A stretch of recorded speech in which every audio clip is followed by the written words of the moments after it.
Hi, folks. Eric from Hit Subscribe here, and it is becoming increasingly apparent to me that I could probably use a haircut. I can have a, I can see myself, and I guess I should look in the mirror more often. I probably ought to know that. But anyway, getting a little off the rails here early in the video. I am doing yet another edition of the freelance Q&A series that I do here on this channel.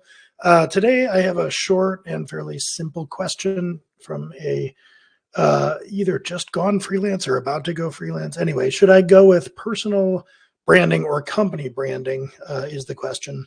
So rather than assume you know exactly what that means, let me clarify a little bit. What this person is basically asking is, hey, I'm going to go hang out my shingle and become a freelancer, become a consultant, go into business for myself in some capacity. Should I, if it were me, should I start ericdietrich.com and have all my branding, the website, collateral and stuff be about me and involve my personal name and my personal accounts to some extent and all that? Or should I create some kind of brand name and operate under that brand name the way I did for those familiar with me with my company consulting brand, Dead Tech? So that's kind of the gist of it. Should you freelance essentially under your name, or should you freelance under some brand name that you create? And this, just to be clear about something, is a different concern from whether you should, and let's see if I can dig it up for YouTube. I've done videos on this in the past, but should you work under a corporate entity or not? Meaning, should you start an LLC or a C Corp or whatever versus should you do businesses yourself? It's a slightly different question here because it would be entirely possible for you to use personal branding while, I could have created like Eric Dietrich LLC or something. I could have incorporated under my own personal name, but still be a corporate entity. So I could go the personal branding route while having formed a corporate entity, or I could have just put up deadtech.com and never incorporated it and just had that be my website. So it probably wouldn't be super common, but you could do those two things differently. So this is really a question about how you are presenting yourself to the world. Are you presenting yourself as some kind of company name? You're going to the whiteboard and brainstorming things and looking for available names and presenting yourself as a brand, or are you presenting yourself as an individual for your freelancing? So this is another one of these where my answer is pretty opinionated and simple to articulate. And my answer is I would pretty much 100% of the time recommending creating a brand name and operating under that brand name. And I will go into a good bit of detail why, but let me first maybe talk a little bit, I guess, about the pros and cons of each approach, because I'm not saying there aren't pros to the personal branding or likewise cons to the company name branding. But for me personally, and I'll get into this later, I think of it as kind of a, Pascal's wager kind of game theory decision where it just makes more sense to go the corporate branding route. But I'll get to that in a moment. So as for personal branding, I would say that one of the biggest pros for that is when you're freelancing, if you go out and you're like, hey, I'm, Acme Inc., and you start putting we up on your site, and I'll see if I can find this video too. I think I've talked about whether you should use the royal we when you're presenting yourself as a freelancer. And this might seem a little paradoxical or that I'm like self-contradictory here, because don't do that. If you're just an individual freelancer, don't pretend to be a company with like multiple employees. So I'm both saying that you should have a corporate brand and also that you shouldn't pretend to be more than you are. But I can resolve that seeming contradiction. I think you can do both of those things, but it is good in that it won't seem pretentious. You're not looking like you're trying to be more than you are.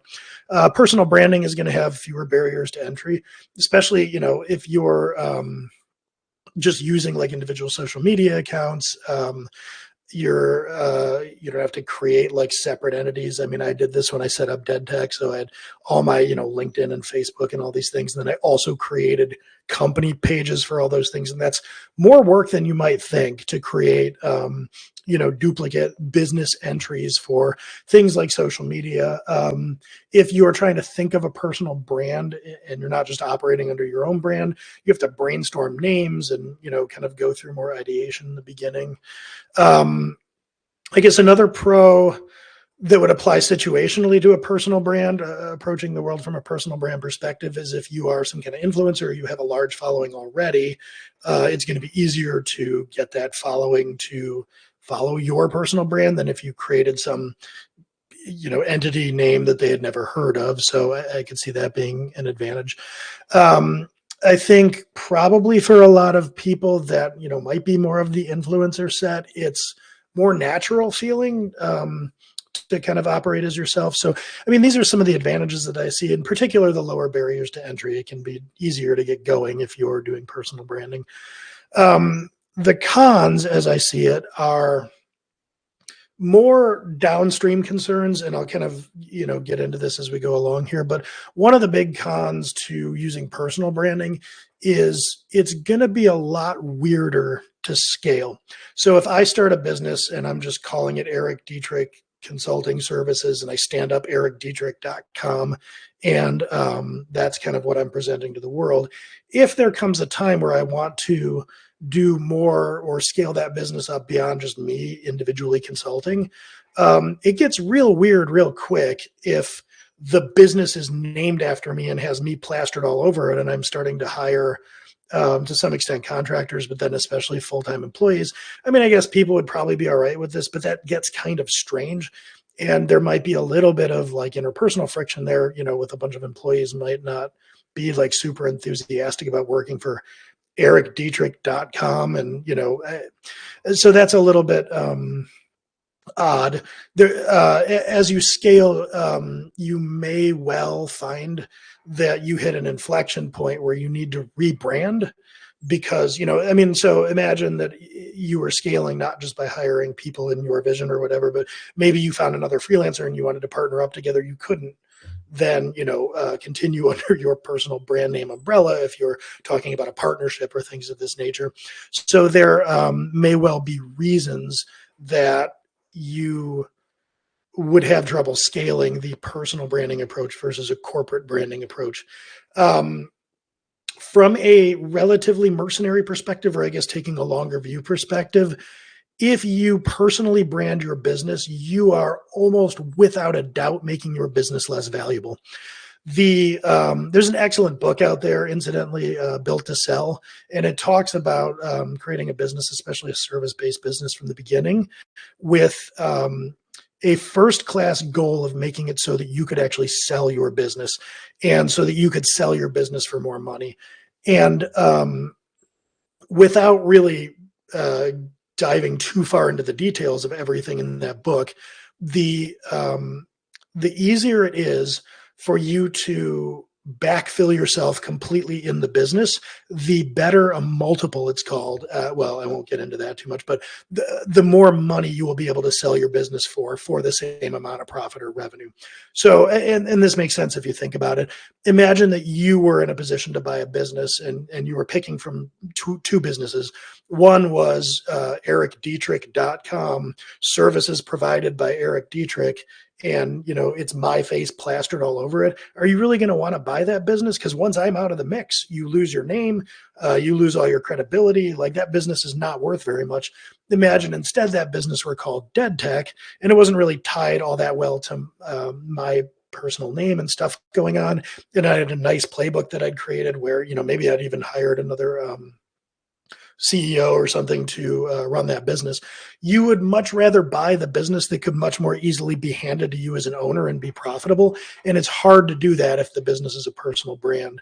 If you think of even, kind of well-known personal brands that are backed by people, like I'm thinking of Gary Vaynerchuk, Tim Ferriss is probably like, so if you imagine brands that have a very public face to them, that they are personally branded, even though there is a company that underlies it and supports those people. Imagine Gary Vee selling Gary Vee's business. I mean, who's going to want to buy that if Gary Vee's not involved? It's not going to work very well. So what I'm getting at here is you may not think of yourself as a business yet when you start out as a freelancer. And, you might even think to yourself like, I would never want to have employees or whatever. But if you ever do, it's a lot harder if the business is heavily intermixed with your personal brand. Another thing that's a little bit, I guess maybe cynical, that's a con, I would say, to the personal branding approach would be the more it's tied to you personally. I mean, think of how weird things have gotten with Elon Musk and his whole shtick and like losing shareholder values. And I don't want to wade into the cesspool that is American politics. I have no interest in that. But what I can say is that that guy has created a lot of interesting problems for people with interest in those businesses, shareholders of those businesses, by, kind of, I guess, being very visible and opinionated on things and so on.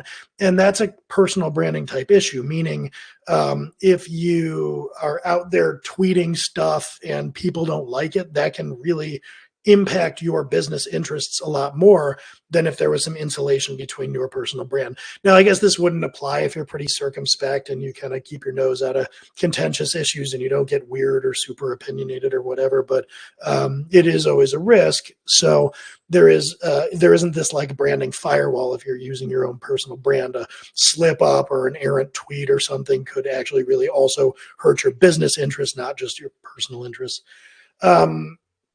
And I think, to some extent, unless you're the unusual person that is a massive influencer and voice and maybe an expert speaking at conferences or something, which I think is less common unless you're a Gary V type, the more you're operating under personal brand, to me, that either seems kind of old school, like, 50, 70 years ago when people used to name their businesses after themselves, or it seems more mom and poppy.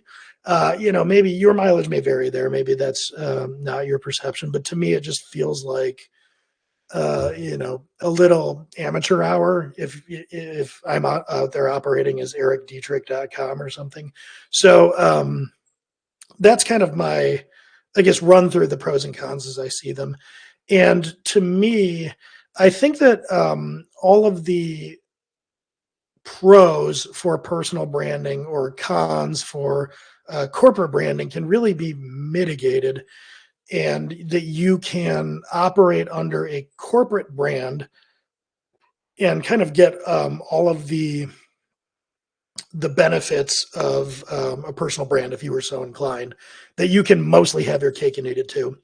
And I guess let me walk you through the history of dead tech a little bit. So just quickly, in case you're watching this video and you're not like familiar with me at all, goodness, I created Dead Tech, which was my consulting brand back in 2009, 2010. I incorporated this business. And at the time that I did this, I was moonlighting. I was full-time employed as a software engineer. But I spent a few years moonlighting under that brand and doing side consulting and application development work before going off on my own and eventually operating a consultancy and independent management consulting as Dead Tech. So that's the history there. I created this corporate entity a bunch of years ago. And when I first did that, I did what I'm telling you not to do, or what I told you not to do earlier in the video and in previous videos. I put all this, I was just kind of like imitating by rote what businesses looked like. The first thing I did was like, I had my wife like help me design business cards, and I built a logo, and I just did so many things that I would not advise that you do right now. But one of them was to put up Dead Tech and use the royal we everywhere. We here at Dead Tech believe in this and that, and to make a website and to make branding that made it look like I was, a consultant. Like who was I going to fool? But hindsight's 2020. I'm making fun of myself. I understand why people do this, but I just wouldn't do this in retrospect. So that was my history. And over the course of time, I slowly but surely started to ratchet down the level of pretentiousness on the site's copy. And I eventually, maybe 5 years in, arrived at the point where I stopped pretending the site was anything other than my personal consulting brand. I got rid of the we in favor of I, and I gradually moved to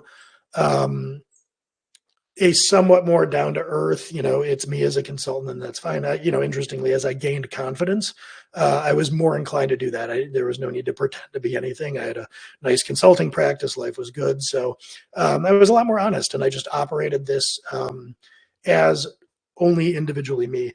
And the reason I'm going into all of that detail is that became a pretty good example of what I'm saying here, which is that you can have your cake and eat it too.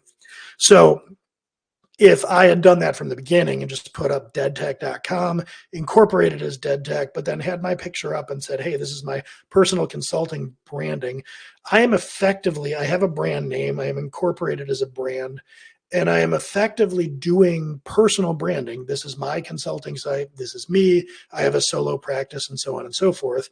I can do all of that while having the infrastructure of a brand. So my website is named after a brand. I'm incorporated as a brand. Dead Tech I've dissolved it since, but had its own bank accounts and all that. So I'm creating all of the infrastructure to, at any point, have the optionality of a corporate brand, and yet, putting the actual branding material on there as myself. And it's the same kind of going for the corporate social media accounts. So I could create a Dead Tech LinkedIn and a Dead Tech Facebook and what else? Dead Tech Twitter, I guess. I never actually did that. That was the one place I just kept it as the same. But you can create company page, and you can create and have that separate from your personal page. But there's nothing stopping you from stocking that with content that's very personal branding like in nature. So in the early going, you can avoid the pretension of a corporate brand and kind of lean into the early going personal nature, people are rooting for you vibe of having your own personal freelancing site, but without kind of casting in granite certain decisions. So you don't name your website after yourself, don't name your company after yourself. You can take these actions that give you a lot more ability later to change as you start to scale. So because of this, if I had started to hire employees for Dead Tech and its interests, then I could have at that time brought people on, replaced the about us being just about me with like a team page. You can adapt to the evolving situation as you go along, but it's much harder to do that if you've named the website after yourself and if you have all these accounts that are named after yourself. And I would say, there also probably becomes some inertia. So because it's harder to do, you might kick that decision down the road a bunch of times, and it only gets harder as you go along. So if it would have been weird to have employee 2 or employee 3 working for my business as ericdietrich.com, the more employees and the more momentum that business starts to gain, the harder and more effort intensive the rebrand comes. So I would definitely recommend right out of the gate giving yourself the optionality of a corporate brand. And I really genuinely can't think of too many downsides to establishing a corporate brand and then letting how personal that corporate brand is to you be fluid. I'm hard pressed to think of a reason that taking that little bit of extra effort in the beginning isn't worth it. So I think that really covers my take on the matter. It's always easier for me when I can give a pretty unambiguous answer. And I don't know that everybody out there would agree with me. I mean, obviously, this is just my take. But if you are navigating this decision, for my money, I would absolutely create a corporate brand.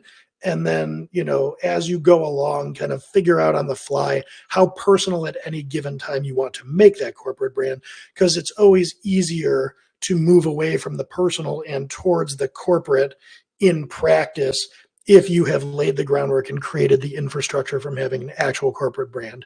So hopefully all of that makes sense and is at least somewhat helpful to some of you out there. And I will catch you all next time.